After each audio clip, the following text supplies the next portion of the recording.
What is up, everybody? Welcome back to RacingDudes.com. Welcome back to another one of our previews. Well, it is the big one. Let's go to Saturday, May 17th at Pimlico, race 13 on the card. It is the Preakness Stakes, going a mile and 3/16. $2 million the purse for this grade one event. Field of 9. Yes, we do not have the Kentucky Derby winner, but you know what? This isn't too bad of a race, actually. It really drew pretty well. Journalism, thankfully, entered. That was a big key to it. Sandman throwing his name into the hat. I think that's great as well. And American Promise, another horse that we have from 2 weeks ago. We also have Goal Oriented from a couple of weeks ago as well. So, look, if it had Sovereignty, it would probably be one of the best Preaknesses we've had in a while, but we don't, but that's all right. We still have a pretty good race. Let's look at the field here.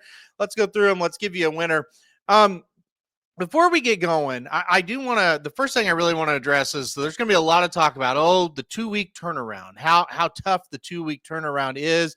Can journalism fire his best race? And it does also apply to goal-oriented Sandman and American Promise as well. Do the new shooters have an advantage because of the 2-week turnaround? I went back, and I'm going to put it on the screen now. I went back and looked at the last 20 winners of the Preakness Stakes. And I thought, okay, how many of these races were won by horses that, were rested, that did not have a 2-week turnaround? The results are going to be kind of stunning to you. And I don't know, maybe they're not to you, but to me, they were kind of stunning. And it kind of just shows you that I don't know that the 2-week turnaround is that big of a deal. So let's go back here to 2005. A Fleet Alex, he ran in the Derby. Bernardini, Curlin, Big Brown, Rachel Alexandra. Looking at Lucky, Shackelford, I'll Have Another, Oxbow, California Chrome, American Pharaoh, Exaggerator. That's a lot of horses that came back in just 2 weeks. So right there, it kind of shows you we had a long run there of horses that came back in just 2 weeks and were able to get the job done in the Preakness. So right there, I do think that kind of tells you right off the bat. Maybe it was a little bit, racing's change is a little bit a different time for sure. But I think more than anything, it tells you horses can come back in 2 weeks and be fine. Now, some of those horses I mentioned, maybe they didn't run very well when they came back in the Belmont after that. That's definitely, you could say for sure, a lot of them were lost the Belmont. And, a lot of them, maybe they weren't the best horse, or maybe they got or something happened, but by and large, we have a lot of runners coming back. Now, Bernardini did not. I should have mentioned that. Bernardini was rested, but the rest of those horses I mentioned all the way up there to 2016. So it's from 2005 to 2016. Only one quote unquote rested horse was able to win, and that was Bernardini. And if you remember, that was the Barbaro year, and who knows what may have happened there. All right, let's keep going, though. 2017, that's when cloud computing came and got the job done for Chad Brown, and Classic Empire, who ran in the Kentucky Derby, was second that day. So he didn't disappoint, really. I was disappointed because I had him to win, but that's a different story. Justify in 2018, obviously coming in off of that Derby win. War of Will almost went down in the Kentucky Derby that year, and then came back to win the Preakness.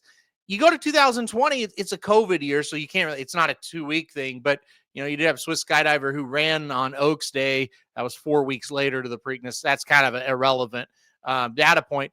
Rombauer, he was able to win. He was a rested horse, but second was Midnight Bourbon, who was in the Kentucky Derby. Early Voting was able to win, a rested horse once again. Second was Epicenter.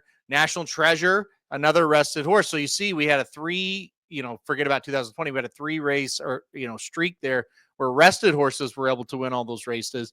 And then Seize the Gray last year did not run in the Derby, but ran 2 weeks earlier in the Pat Day Mile. And you had Seize the Gray, Mystic Dan, and Catching Freedom all coming back on 2 weeks rest, finishing 1, 2, 3 in 2024. So look, Bernardini, cloud computing, and then forget about the COVID year, and then Rombauer, Early Voting, National Treasure. Those are the 5 in the last 20 years that have been rested.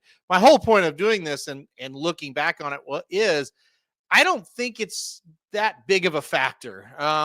Each horse is different, but I'm not sure it's that big of a factor. I'm not going to take a lot of it. Hell, it's 2 weeks. We'll see what happens. I don't know. Maybe they're not going to run their best race.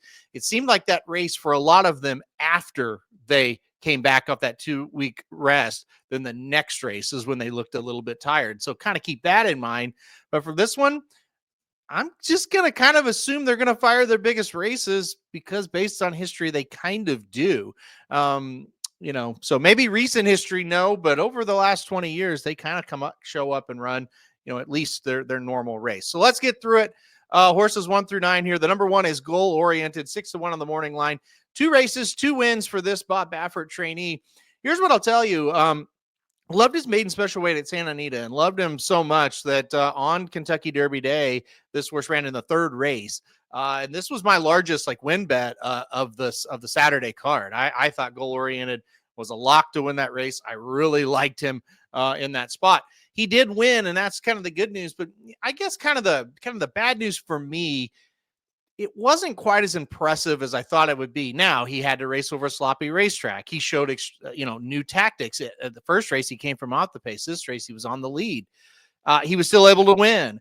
But, I thought late in that race, he was going to get passed by Hypnus, and I was pretty worried about it. So I didn't look at that race and think Preakness next, no doubt. I would put it that way. I feel like he's kind of here because Rodriguez isn't. Rodriguez got injured, can't run, so they're going to run goal-oriented. I still like this horse quite a bit. I just don't know if this is the spot. I'm on the fence with him, no doubt about it. The number 2 is Journalism, and he is the 8-5 favorite, deserving favorite for sure. I think he's going to be about even money, 6-5, once things are all said and done here. But look, if you believe he's going to show up and run his best race, should be good enough to get the job done. To me, there's only one other horse that can beat Journalism at their best, and we'll talk about that horse in a minute. But look, I think he ran a very good race in the Kentucky Derby. I don't think he ran a great race. I think a great race would have won it, but he ran very good. He got beat by a better horse that day in Sovereignty. Sovereignty is not in this race, obviously. I mean, Baeza isn't in this race either. So it's an easier spot for a horse that just on paper looks to be the fastest one. So he's going to be very tough to get around, no doubt about it. The number 3 is American Promise. I kind of just draw a line through that Kentucky Derby effort. He chased the pace and faded like Minnie did that day. I think he'll show up here and run a better race. His biggest problem to me is, though, I didn't really love him going into the Kentucky Derby, so I don't really love him here. I do think he has a much better shot. I think he'll kind of either be on the lead or track the pace, and I think, he's one they're going to have to run down. I think the situation's going to unfold a little better for him. I just don't like him in this spot. I don't think he is just an elite type of horse. So that's kind of the way I've been with him. I think he's good, not great. The number 4 is Heart of Honor. Horse finished second, only beaten a nose in the UAE Derby last time out to Admire Daytona. Of course, Admire Daytona was dead last in the Kentucky Derby, so it's hard to get excited about Heart of Honor. I can't make much of a case for him in this one. Showed up with 3 nice races there at Maidan, but for me, I'm going to take a pass with him. I don't think he's going to play much of a factor in this one. The number 5 is Pay Billy. I think this horse is getting better at the right time. Won 4 out of the last 5 races. The only loss was just a nose there going 1 mile at Laurel. Won the Tessio last time out by a length and a half. Still a little light on the speed figure standpoint. Not just overly strong on that in that category, and that's where I'm kind of taking a pause with him here today. I would be surprised. I think he could hit the board. I don't think he can win. That's where I'm kind of at with him. I'd be surprised if Pay Billy was able to make much of an impact in this tougher spot, but he certainly earned it, and I understand why they're here, and I would be here as well if I owned this horse. The number 6 is River Thames. I think this is a very talented horse. I've thought it from the start. Debuted and looked fantastic in a maiden special weight there at Gulfstream. Came back on allowance, looked fantastic again. And then went to the Fountain of Youth and stretching out to a mile and a 16th, just barely got beat a neck by Sovereignty that day. Then went to the Bluegrass, stretch out in distance again, was 3rd, beaten 3/4 of a length.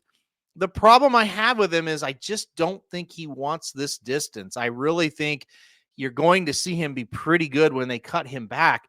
I'm just worried about the mile and 3/16. He did not look great going a mile and an eighth, but he held in there. I'm not saying he was awful. I mean, he fought it.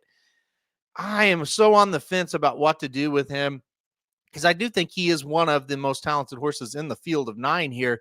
I'm just skeptical of the distance for this horse, kind of just on the fence at this moment. I I kind of get the feeling I think he's more of an on the board type than actually winning. Number 7 is Sandman, another one that is coming back, like I said earlier, off 2 weeks. Very excited to see him in this race. He adds a lot of intrigue. He adds a lot of betting as well. There were a lot of people that were very critical of journalism being 8 to 5. And I just kept saying, yeah, he probably should be more like 6 to 5 on the morning line or even money. However, let's not forget Sandman and his followers, and more specifically his owners' followers on social media, pounded this horse in the win pool. He was a strong second choice in the Kentucky Derby win pool, and he was nowhere near the second choice in any other pool.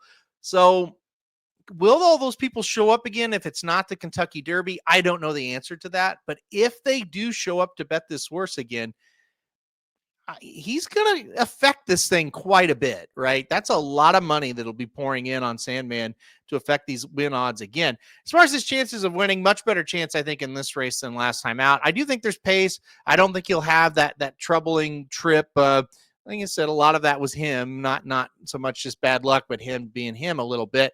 But he doesn't have to fight through that wall of horses here. Much easier race as well. Just like I said with journalism, Sandman doesn't have to face those big runners as well, except for obviously journalism. So I think he shows up here with a much better chance for Sandman. The number 8 in the horse that I'm very interested in is Clever again, and this is the horse that I think has proven that he can get close to beating journalism on the speed figure, docket. Now, again, speed figures are just one small data point in a large set of data points, but still, he's proven it. The last time out at Oaklawn Park in the Hot Springs Stakes, he's definitely proven it. He earned a 101, or he signed a 101 Beyer speed figure for that effort. Pretty good time for him for that effort as well. The problem for me is this is a maiden special weight win at Oaklawn. Then an ungraded stakes race the day after the Arkansas Derby at Oaklawn, and now the Preakness. It's a good grade 1 field to try it, but it's still a jump up to a grade 1, right? So that's going to kind of be the only pause. Is he classy enough to get the job done? Also, what kind of trip will he get? He doesn't seem like the type that absolutely needs the lead. He's pretty relaxed, but he's just been fast enough to get the lead in the next couple of starts. He's probably going to need to stalk from this outside position here. I don't know that he's going to go straight to the front here, but look, I think he's very good. I think he is the upsetter if there is going to be one. I think Clever again is going to be tough. And then finally, the number 9, Gosker. I don't hate this horse either. I didn't love the Lexington. It wasn't a great race visually, but he's getting better. And look, he's 2 for 2 as far as this year. Last year he opened up with a second place effort at Gulfstream Park in a maiden special weight, and then 2 for 2 this season. So, I think he earned his way here. I don't think he should be 20 to 1. I think that's a crazy price. I'm not 100% there with him. I think maybe underneath is where you could use him. So, all right, that is the field of 9. I am going to go with the favorite here. I am going to go number 2, Journalism, to win this one. Probably pretty heavy on number 2, Journalism, and then number 8, Clever again. I think those are the 2 horses that have my interest the most here. Kind of the best of the new shooters with Clever again, and then, who I think is the best of the new shooters, I should say, and then the best of the horses coming back on 2 weeks rest. I think it's Journalism, and I think Journalism just a little bit better. He's consistently shown it. And I think if he shows up with his best race, and based on the data and the history of what I looked at, I think he will show up with a pretty strong race. So look, I think he's going to be tough to beat in the spot. Now, somebody asked before I go, again, I'm going to pick number 2, Journalism, to win the Preakness. Before I go, one thing, somebody asked me, what is Michael McCarthy's record coming back in 2 weeks with a horse? So Timeform has a stat for trainers coming back off 8 to 14 days rest. So 8 to 14 days rest. What is the trainer's record? This is over the last year. One time. He's done it one time. That horse was a winner. So I don't know. Not a big sample there, but McCarthy has had success, so to speak. One time it's happened. And it was a winner. Bob Baffert's done it 5 times over the last year, just for quick reference. Bob Baffert's done it 5 times over the last year, 2 winners, 4 horses hit the board. So obviously he can do it, and we've seen him. We've seen that. Mark Casse, he's done it 23 times over the last year, 13% winning percentage there, 13%. 39% have hit the board. So not quite as good there. And then Dwayne Lucas has done it 15 times, 7% winning percentage, 27% hit the board. So based on that stat, McCarthy, obviously just the one start, can't take much into it, but he has been successful doing it once in the last year. And then Baffert would be second best on that. But again, not a lot of data points. Even 23 isn't a lot for a year. And that's Mark Cassie who's done it the most. So, all right, I'll quit rambling. Thanks everybody for watching this video. Hit that like button if you like it. Hit subscribe. You really like it. Want to get alert anytime we do videos like this. And most importantly, good luck if you're playing Pimlico on Saturday.